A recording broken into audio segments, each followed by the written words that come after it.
வணக்கம். இன்றைக்கி ஜானஸ் கிச்சனில் சிம்பிளாக டேஸ்ட்டாக 2 நிமிஷத்தில் ஒரு சட்னி ரெடி பண்ணிடலாம். மிக்ஸி ஜாரில் காரத்துக்காக 2 வரமிளகாய் போட்டிருக்கேன், 3 பல் பூண்டு தோலோடு போட்டிருக்கேன், 2 பத்தை தேங்காய் போட்டிருக்கேன். அது கூடவே 50 கிராம் அளவுக்கு பொட்டுக்கடலையும் ஒரு கைப்பிடி நிறைய கொத்தமல்லி தழையோடைய தண்டு மட்டும் சேர்த்துருக்கேன். இந்த சட்னிக்கு டேஸ்ட்டுக்கு தகுந்த மாதிரி உப்பும் சேர்த்துருக்கேன். இதெல்லாம் இந்த மாதிரி நைஸாக அரைச்சிக்கலாம். இப்போ இது ஒரு பவுலுக்கு மாற்றிக்கிறேன்.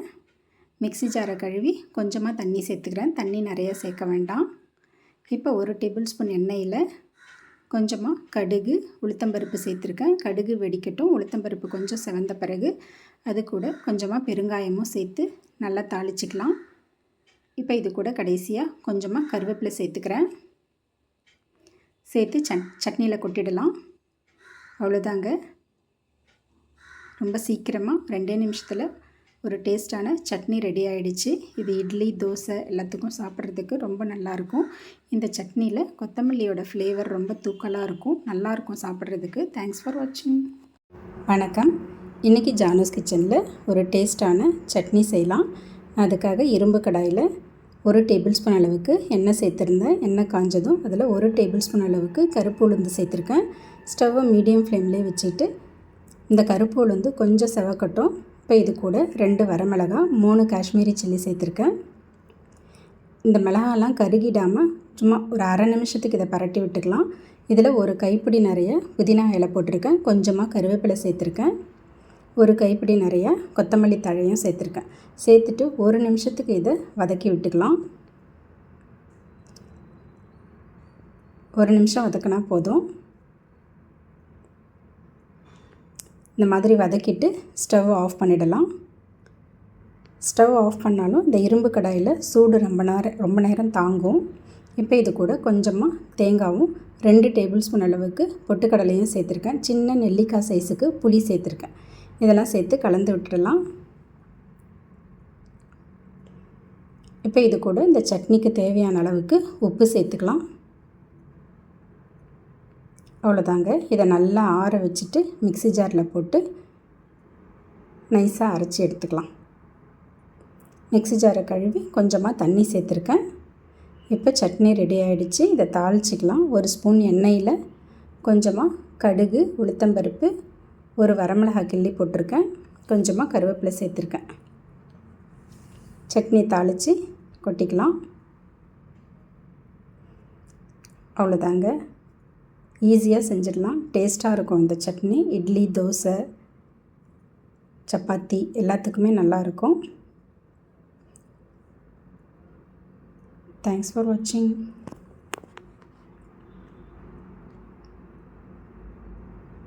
வணக்கம். இன்றைக்கி ஜானஸ் கிச்சனில் கும்பகோணம் கடப்பா செய்யலாம். இது இட்லி தோசை பூரி சப்பாத்தி எல்லாத்துக்குமே மேட்சிங்காக இருக்கும். நான் ஒரு குக்கரில் 1/4 கப் அளவுக்கு பச்சைப்பயிறு எடுத்திருந்தேன். அதில் திட்டமாக தண்ணி சேர்த்துக்கிட்டு கொஞ்சமாக மஞ்சள் தூள் கொஞ்சோண்டு எண்ணெய் சேர்த்து மூடி போட்டு மீடியம் ஃப்ளேம்லேயே 3 விசில் வச்சுக்கலாம். அது இருக்கட்டும். ஒரு சட்டியில் 1 டேபிள் ஸ்பூன் எண்ணெய் ஊற்றிக்கிட்டு அதில் பட்டை கிராம்பு பிரிஞ்சி எல்லாம் சேர்த்துருக்கேன், கொஞ்சமாக கடுகு சேர்த்துருக்கேன். அதெல்லாம் வெடிக்கட்டும்.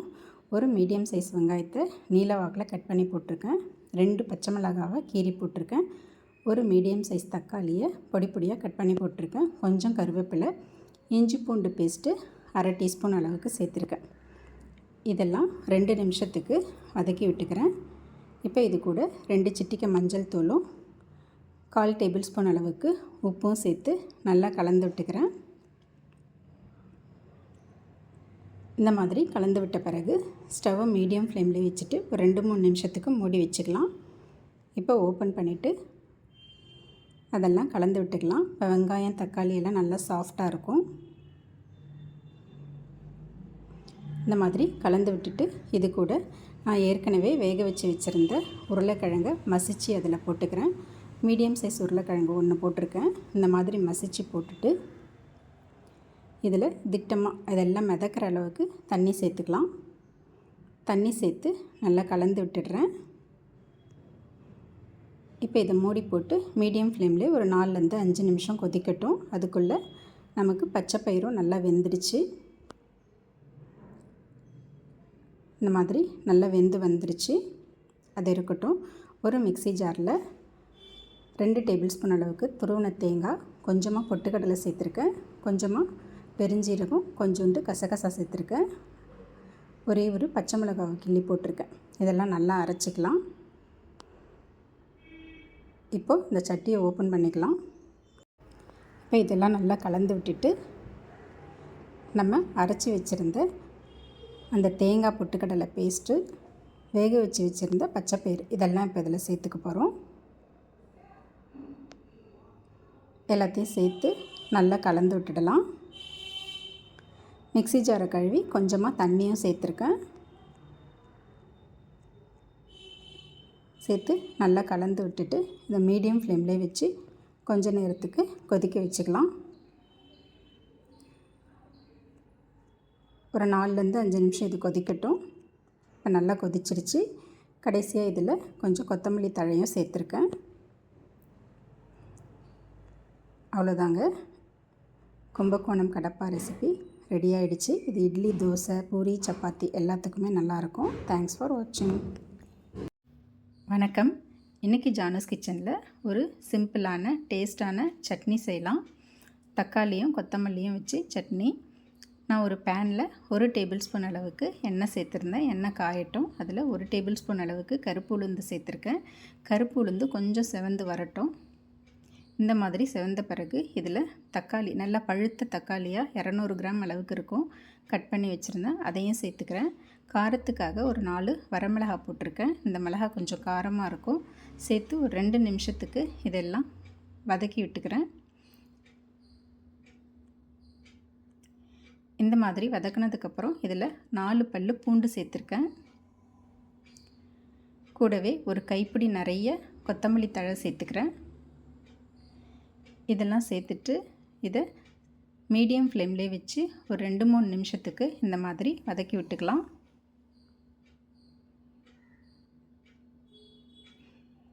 இப்போ இதை ஸ்டவ்வை மீடியம் ஃப்ளேம்லேயே இருக்கட்டும், அப்படியே மூடி வச்சிடலாம். ஒரு 4-5 நிமிஷத்துக்கு அப்படியே மூடியே இருக்கட்டும். 5 நிமிஷம் கழித்து ஓப்பன் பண்ணிவிட்டு மறுபடியும் இதை கலந்து விடலாம்.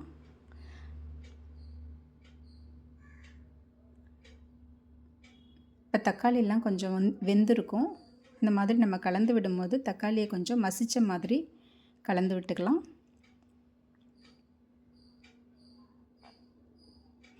இந்த சட்னிக்கு நம்ம புளியெல்லாம் எதுவும் சேர்க்க வேண்டாம். இந்த தக்காளியோட புளிப்பே போதும். ரொம்ப நல்லாயிருக்கும் சட்னி. இப்போ இந்த மாதிரி கலந்து விட்டுட்டு இந்த சட்னிக்கு டேஸ்ட்டுக்கு தகுந்த மாதிரி உப்பு சேர்த்துக்கிறேன். கூடவே ஒரே ஒரு டேபிள் ஸ்பூனுக்கு பொட்டுக்கடலையும் சேர்த்துக்கிறேன். சேர்த்துட்டு ஸ்டவ்வை ஆஃப் பண்ணிவிட்டு இதை நல்லா ஆறட்டும். ஆறின பிறகு மிக்ஸி ஜாரில் போட்டு இதை அரைச்சிக்கலாம். ரொம்ப மைய அரைச்சிடாமல் இந்த மாதிரி திரியாக இருக்கிற மாதிரி அரைச்சிக்கலாம். இப்போ சட்னி தாளிச்சிக்கிறேன். 1 டீஸ்பூன் எண்ணெயில் கொஞ்சம் கடுகு, உளுத்தம்பருப்பு, 2 வரமிளகா போட்டிருக்கேன், கொஞ்சமாக கருவேப்பிலை போட்டிருக்கேன். எப்போவும் தாளிக்கிற மாதிரி இந்த சட்னியை தாளித்து கொட்டிக்கலாம். அவ்வளோதாங்க, ஒரு அருமையான சட்னி ரெடி ஆகிடுச்சு. தேங்க்ஸ் ஃபார் வாட்சிங். வணக்கம். இன்றைக்கி ஜானூஸ் கிச்சனில் ஒரு சட்னி ரெசிபி பார்க்கலாம். நீர் சட்னி. நான் இதுக்காக மிக்ஸி ஜாரில் ஒரு சின்ன துண்டு இஞ்சி பொடி பொடியாக கட் பண்ணி போட்டிருக்கேன். பூண்டு பல் 4-5 போட்டிருக்கேன். காரத்துக்காக 4-5 பச்சை மிளகாய் போட்டிருக்கேன். இந்த மிளகா ரொம்ப காரமாக இருக்கும். கூடவே கொஞ்சம் புதினா, கொஞ்சம் கொத்தமல்லி போட்டிருக்கேன். 2 டேபிள் ஸ்பூனுக்கு பொட்டுக்கடலையும் ஒரு 4 டேபிள் ஸ்பூன் அளவுக்கு துருவன தேங்காயும் சேர்த்துருக்கேன். டேஸ்ட்டுக்கு தகுந்த மாதிரி உப்பு சேர்த்துக்கிறேன். இப்போ இதெல்லாம் நல்லா நைஸாக அரைச்சிக்கலாம். இந்த மாதிரி நல்லா நைஸாக அரைச்சிக்கலாம். இப்போ இதை ஒரு பவுலுக்கு மாற்றிக்கிறேன். மாற்றிட்டு மிக்ஸி ஜாரை கழுவி தண்ணி சேர்த்துக்கிறேன். தண்ணி கொஞ்சம் நிறைய சேர்த்துக்கலாம். இந்த சட்னி கொஞ்சம் தண்ணியாக இருந்தால் நல்லாயிருக்கும். இப்போ இந்த சட்னியை தாளிச்சிக்கலாம். 1 டேபிள் ஸ்பூன் எண்ணெயில் கொஞ்சமாக கடுகு, உளுத்தம்பருப்பு, கொஞ்சம் கடலைப்பருப்பு இதெல்லாம் சேர்த்துக்கிட்டு கூடவே கொஞ்சம் பெருங்காயமும் சேர்த்துருக்கேன். வரமிளகாய் 2 கிள்ளி போட்டிருக்கேன். கொஞ்சம் கருவேப்பிலை போட்டிருக்கேன். இதெல்லாம் தாளித்து சட்னியில் கொட்டிக்கிறேன். அவ்வளோதாங்க, ஒரு காரசாரமான நீர் சட்னி ரெடி ஆகிடுச்சு. இது நல்லா காரம் சுல்லுன்னு இருக்கும். இப்போ இந்த சட்னியை சூடான இட்லியோட வச்சு சாப்பிட்றதுக்கு ரொம்ப நல்லாயிருக்கும். ட்ரை பண்ணி பாருங்கள். தேங்க்ஸ் ஃபார் வாட்சிங்.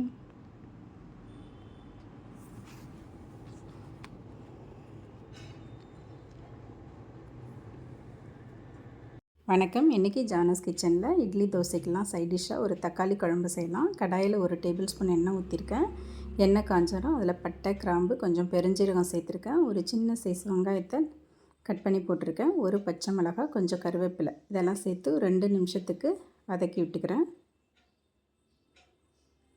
இப்போ இது வதங்கினதுக்கப்புறம் இது கூட நல்லா பழுத்த தக்காளியாக ஒரு 4 மீடியம் சைஸ் தக்காளி கட் பண்ணி சேர்த்துக்கிறேன். அதையும் சேர்த்து 2 நிமிஷம் வதக்கிக்கலாம். இப்போ இந்த மாதிரி வதக்கினதுக்கப்புறம் இதில் 2 சிட்டிகை அளவு மஞ்சள் தூள் சேர்த்துக்கிறேன். இந்த குழம்பு டேஸ்ட்டுக்கு தேவையான அளவு உப்பு சேர்த்துக்கிறேன். சேர்த்து அதையும் 2 நிமிஷம் வதக்கி விட்டுக்கலாம்.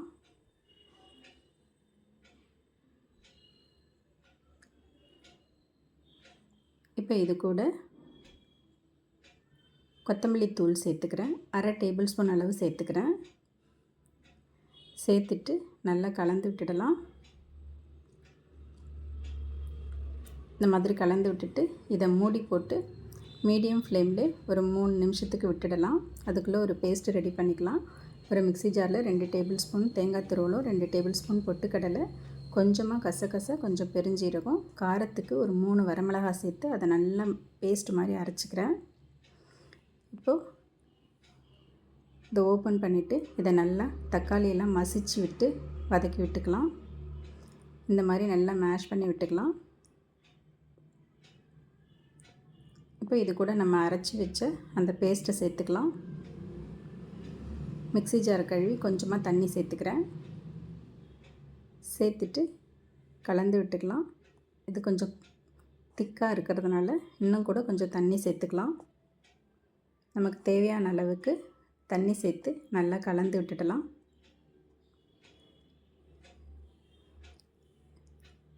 இந்த மாதிரி கலந்து விட்ட பிறகு ஸ்டவ் மீடியம் ஃப்ளேமில் வச்சு ஒரு 3 நிமிஷத்துக்கு இதை நல்லா கொதிக்க வச்சிடலாம். அவ்வளோதாங்க. கடைசியாக இதில் கொஞ்சமாக கருவேப்பிலை சேர்த்துக்கிறேன். சேர்த்துட்டு ஸ்டவ் ஆஃப் பண்ணிடுறேன். ஒரு ஈஸியான தக்காளி குழம்பு ரெடி ஆகிடுச்சு. இது மார்னிங் டிஃபனுக்கு இட்லி தோசைக்கெல்லாம் வச்சு சாப்பிட்றதுக்கு ரொம்ப நல்லாயிருக்கும். பூரி சப்பாத்திக்கும் நல்லாயிருக்கும். தேங்க்ஸ் ஃபார் வாட்சிங்.